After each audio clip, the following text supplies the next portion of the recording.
O governo federal recomendou que todas as 24 mil barragens que existem no país sejam fiscalizadas imediatamente. Só 3% das estruturas estão com os laudos de segurança em dia.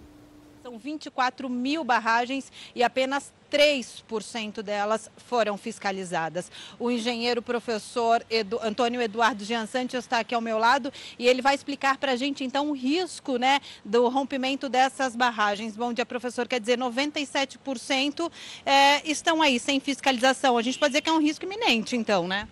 É um risco iminente, mas é um risco muito variável. Então, é muito importante que essa fiscalização ela seja feita, mas com pessoas capacitadas, com recursos e com método adequado. Precisa ser um laudo de engenharia efetivamente analítico, que consiga explicar tudo o que acontece numa barragem, todos os fatores importantes. Ele não pode ser burocrático. E qual o risco? O que leva a um rompimento de uma barragem, por exemplo? São muitos os fatores que levam ao rompimento de uma barragem.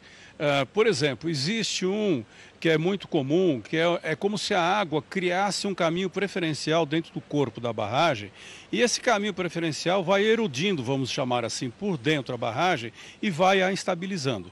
Mas esses fenômenos, eles são perceptíveis, eles não acontecem de uma hora para outra. Com esse decreto do governo e também com essa tragédia, a gente pode dizer que essa fiscalização vai ser mais efetiva? Vão mudar os critérios de fiscalização? Porque o que a gente tem percebido é que até agora eles não foram muito efetivos, né? Não, eles não foram efetivos.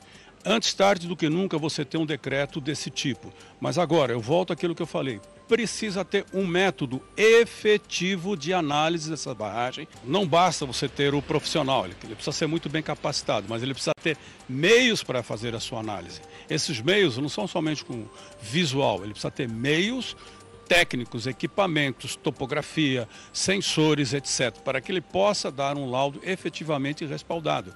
O engenheiro ele não pode correr o risco de emitir um laudo que seja sintético e poucas linhas e dizer que o risco é baixo, por exemplo. Ele tem que fazer uma análise completa, analítica. A nossa engenharia é capaz. O senhor teve acesso ao laudo dos engenheiros que atestaram a segurança da barragem em Brumadinho. Qual a sua avaliação desse laudo?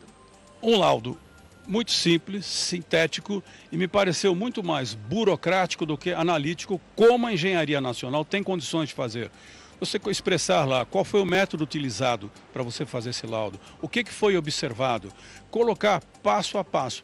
O que se passou em Brumadinho é extremamente grave. 3 anos e 2 meses depois que caiu a primeira barragem. Não é admissível isso daí.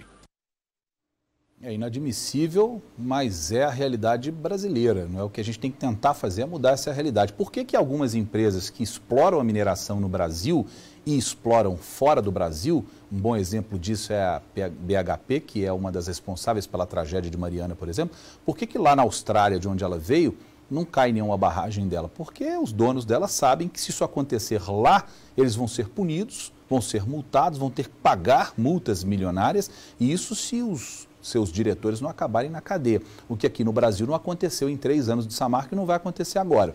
Quem foi preso? 5 engenheiros que deram laudos que estão sendo considerados ou estão sob suspeita de serem laudos fraudulentos.